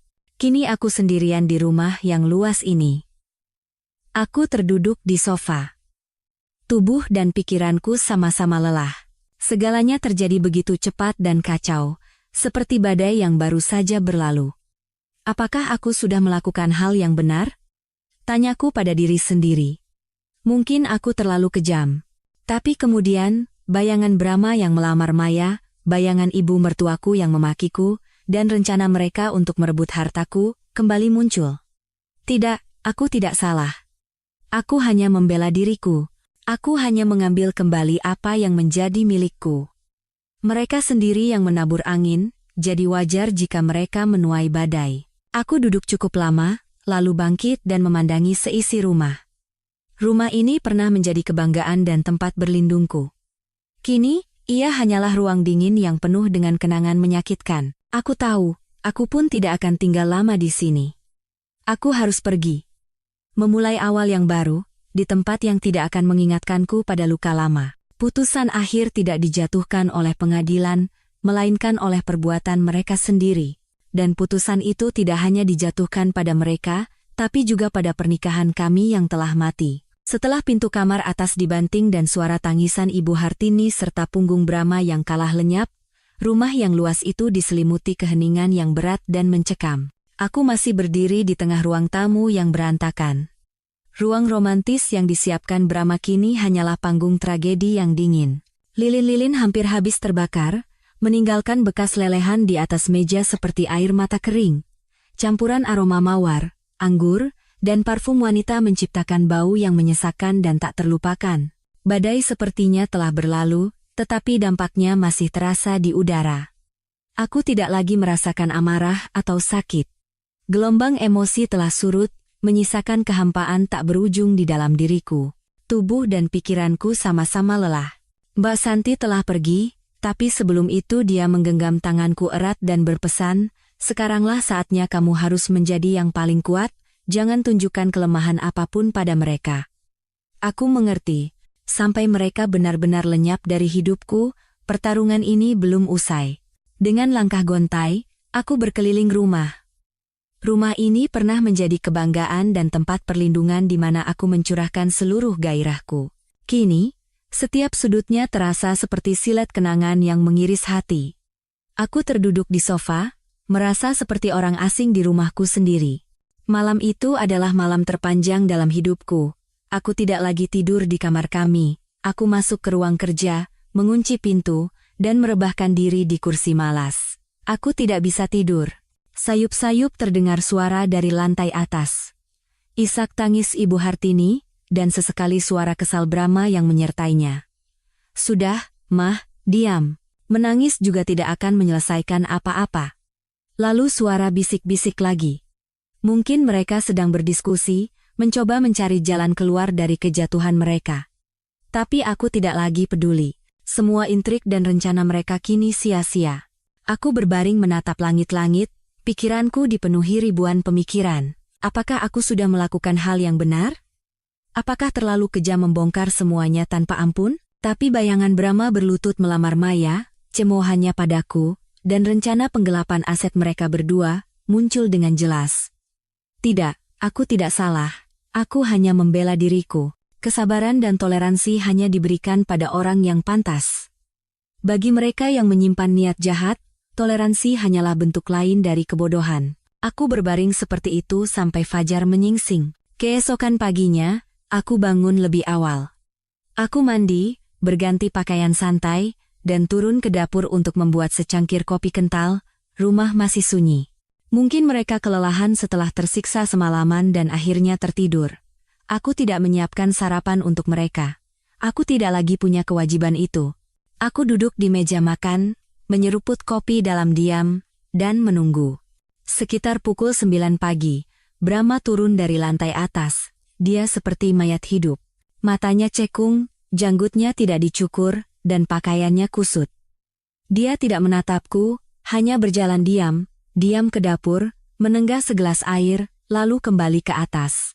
Tak lama kemudian, terdengar suara berkemas, suara koper diseret, dan barang-barang dipindahkan. Mereka sedang berkemas. Aku masih duduk dalam diam. Aku memberi mereka ruang, dan itu juga caraku memberi diriku kedamaian terakhir. Menjelang tengah hari, sebuah truk pikap tua berhenti di depan gerbang. Brahma dan ibunya mulai memindahkan kardus-kardus barang mereka ke mobil tanpa bicara. Tidak banyak barang yang mereka bawa. Hanya beberapa kardus pakaian, beberapa buku lama, dan barang-barang pribadi kecil. Semua barang berharga di rumah, mulai dari set sofa, TV layar lengkung, kulkas 2 pintu, hingga lukisan-lukisan mahal, semuanya dibeli dengan uangku dan sesuai kesepakatan adalah milikku. Aku berdiri di balkon lantai 2, mengamati mereka dari kejauhan dalam diam. Ibu Hartini, yang biasanya selalu berdandan mewah dan bersikap seperti ratu, kini mengenakan pakaian kusam. Dalam semalam, rambutnya seolah semakin memutih. Dia tidak lagi menangis atau berteriak, hanya duduk di bangku batu di taman dan menatap kosong ke kejauhan. Guncangan yang terlalu besar sepertinya telah merenggut semua keangkuhan dan semangat hidupnya. Brahma bekerja seperti mesin, dalam diam. Dia mengangkat kardus satu persatu, punggungnya basah oleh keringat, tapi wajahnya tidak menunjukkan emosi apapun. Pemandangan itu, alih-alih memberiku rasa puas, justru menimbulkan perasaan pahit yang aneh. Aku pernah mencintai pria itu. Aku pernah ingin membangun keluarga bahagia bersamanya. Tapi pada akhirnya, yang tersisa hanyalah puing-puing dan kehancuran. Setelah semua barang dimuat ke truk dan siap berangkat, Brahma keluar dari gerbang untuk terakhir kalinya. Saat menutup gerbang besi yang berat, dia tiba-tiba mengangkat kepala dan melihat ke arah balkon tempatku berdiri. Tatapan kami bertemu sejenak, aku tidak bisa membaca apapun dari matanya. Bukan benci, bukan juga penyesalan, hanya kehampaan, keputusasaan yang ekstrem. Lalu dia berbalik. Dia tidak ikut naik ke truk bersama ibunya. Dia mulai berjalan tanpa kata, menghilang di antara kerumunan orang di jalan. Seperti gelandangan tanpa rumah, tanpa arah. Gerbang besi yang berat berderit menutup di belakangnya. Suara itu, bagiku, adalah suara penutup sebuah babak kehidupan yang penuh dengan rasa sakit dan kebohongan. Masa lalu benar-benar telah tertinggal di belakang. Rumah terasa anehnya kosong dan sepi. Aku berjalan mengelilingi rumah, merasakan keheningan mutlak. Tidak ada lagi suara game Brahma yang berisik, tidak ada lagi omelan Ibu Hartini. Hanya aku seorang diri. Tapi kesendirian ini tidak membuatku takut, justru memberiku perasaan bebas yang sudah lama tidak kurasakan. Hal pertama yang kulakukan adalah memanggil tukang kunci. Semua kunci di rumah, dari gerbang hingga pintu dalam, kuganti. Tidak boleh ada lagi penyusup yang tidak diinginkan. Lalu, aku mulai bersih-bersih besar. Aku membuka semua jendela lebar-lebar, membiarkan sinar matahari dan angin masuk untuk mengusir udara yang pengap dan menekan. Aku merapikan kamar yang biasa dipakai Brahma dan ibunya, membuang semua yang tersisa. Sebelah kaus kaki sobek, botol obat sisa, koran bekas. Semuanya kumasukkan ke kantong sampah besar tanpa ragu. Terakhir, aku berdiri di depan foto pernikahan besar yang tergantung di atas kepala tempat tidur. Di foto itu, aku dan Brahma tersenyum sangat cerah, senyum di awal kebahagiaan. Dulu aku sangat menyukai senyum itu, tapi sekarang melihatnya lagi, terasa begitu palsu. Aku menurunkan foto itu dalam diam. Tidak kupecahkan atau kurobek, hanya kumasukkan ke dalam kardus bekas dan kusimpan jauh di dalam gudang. Masa lalu harus disimpan, bukan untuk dikenang, melainkan sebagai pengingat agar tidak mengulangi kesalahan yang sama.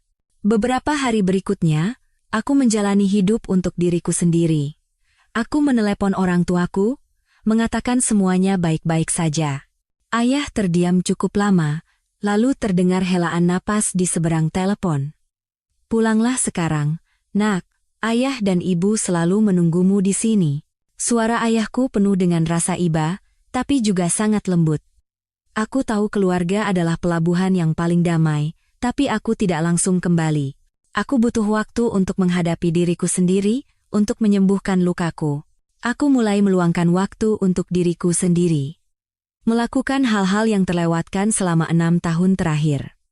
Aku pergi ke spa, mendaftar kelas yoga. Membaca buku-buku yang dulu tidak sempat kubaca.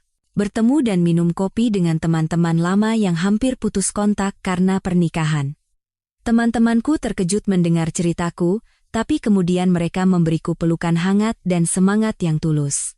Akhirnya kamu bebas. Selamat, Dita. Rasanya menjadi diriku sendiri, tertawa dan bicara lepas tanpa memedulikan tatapan siapapun, sungguh luar biasa. Perlahan, aku menemukan kembali diriku yang sebenarnya, Anindita yang ceria, mandiri, dan mencintai kehidupan.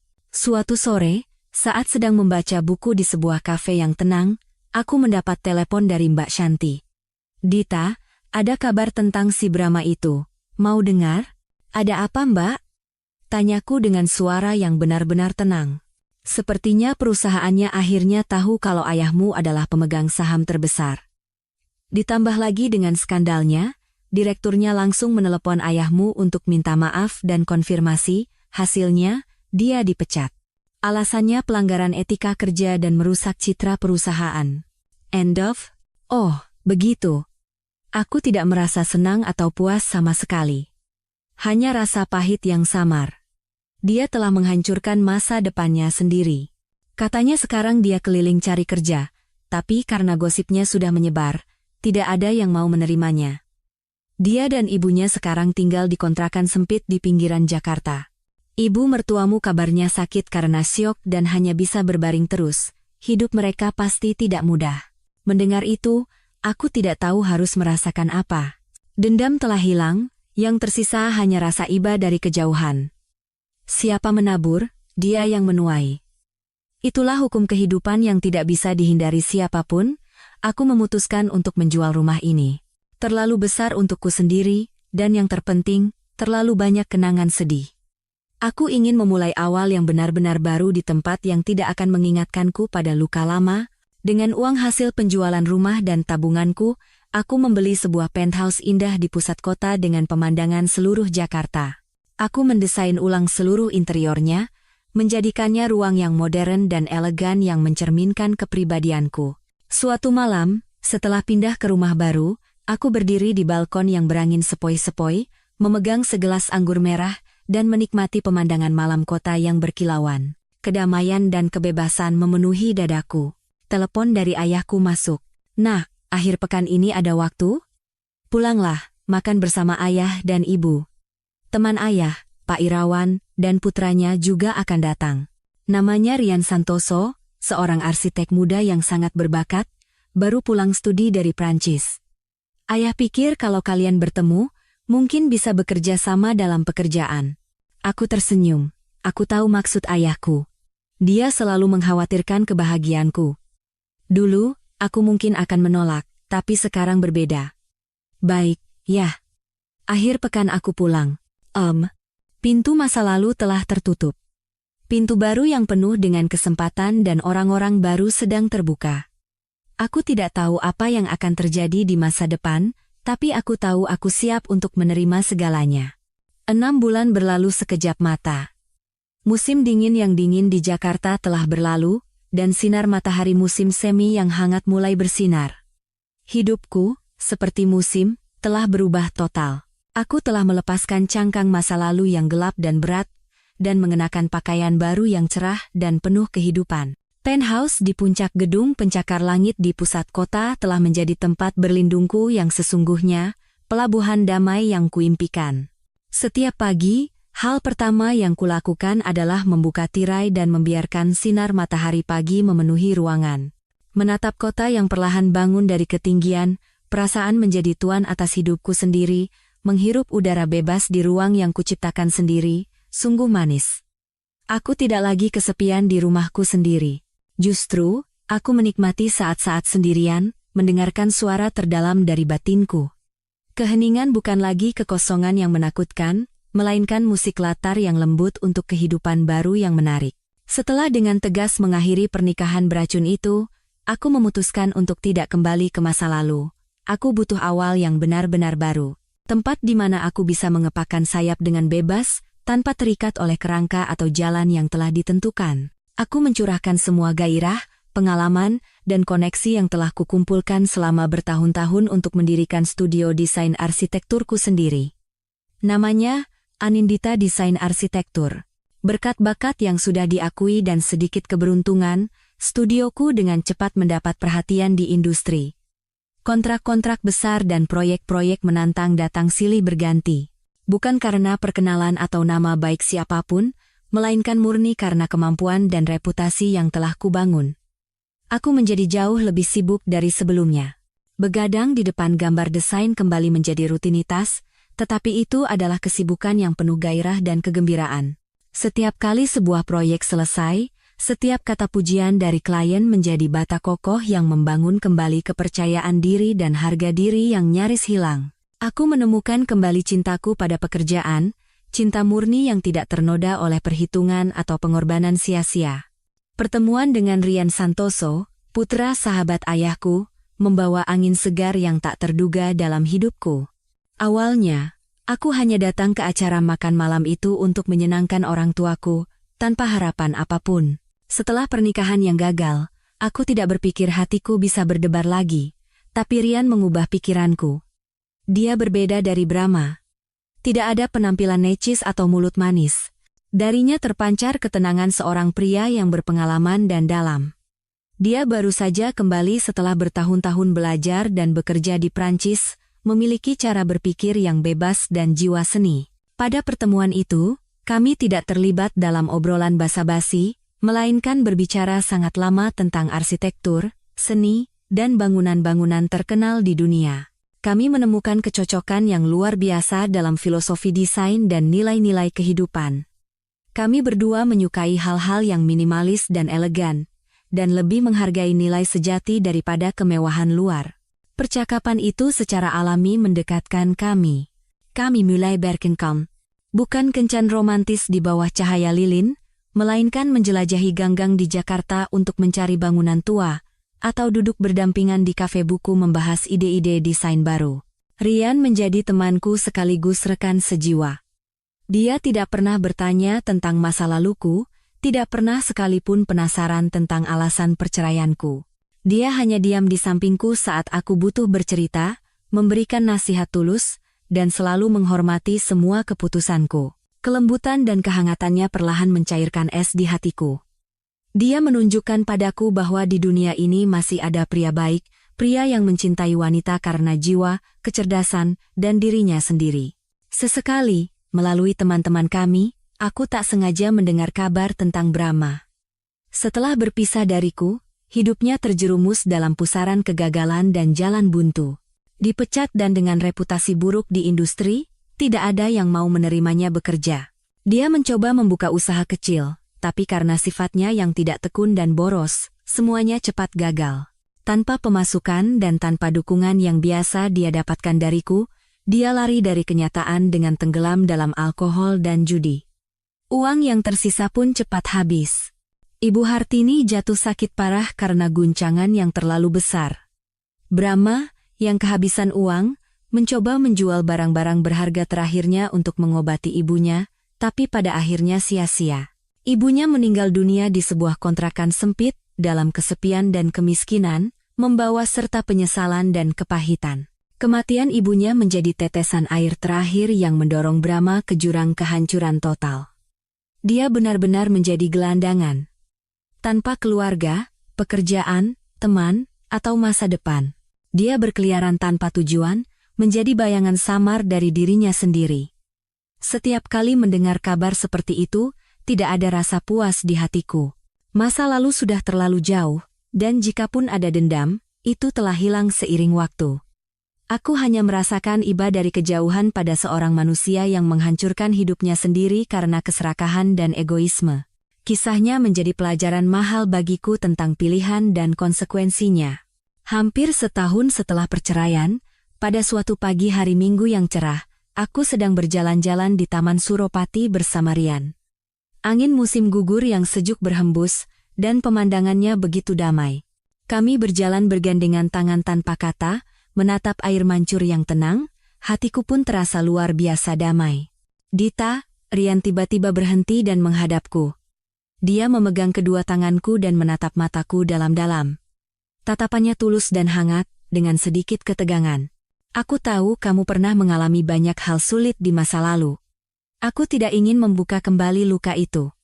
Aku hanya ingin bilang, waktu yang kujalani bersamamu selama ini adalah waktu paling bahagia dalam hidupku. And wow, dia menarik napas dalam-dalam, seolah mengumpulkan keberanian. Dita, aku mencintaimu. Aku mencintai kekuatanmu, kecerdasanmu, dan bahkan luka-luka yang telah membentukmu menjadi dirimu yang sekarang. Jika kamu mengizinkan, aku ingin berjalan bersamamu di masa depan.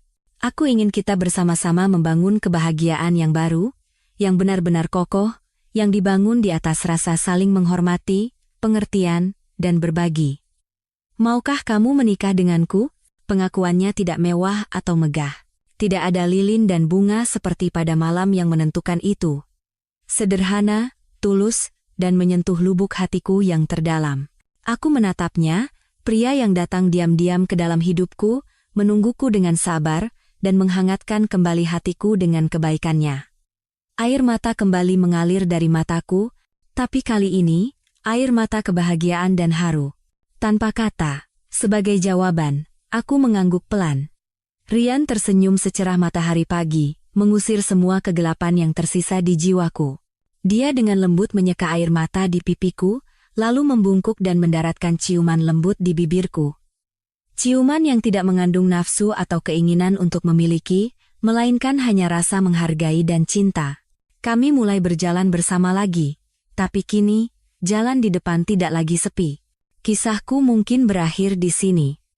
Mungkin ini bukan dongeng sempurna tentang pangeran dan putri. Ini hanyalah kisah seorang wanita biasa yang telah melewati badai dan merasakan pahitnya pengkhianatan. Tapi aku tidak membiarkan masa lalu menelanku. Aku bangkit dan berjuang, bukan hanya untuk balas dendam, tetapi untuk merebut kembali hakku untuk hidup, hakku untuk bahagia. Aku belajar bahwa kebahagiaan bukan diberikan oleh seseorang, melainkan diciptakan dengan keberanian oleh diriku sendiri. Dan cinta sejati datang saat kita lebih dulu mencintai dan menghormati diri sendiri. Melihat ke depan, fajar baru yang penuh harapan sedang menyingsing. Dan aku tahu, mulai sekarang, hidupku akan dipenuhi dengan hari-hari yang tenang dan bahagia di sisi pria yang benar-benar berharga.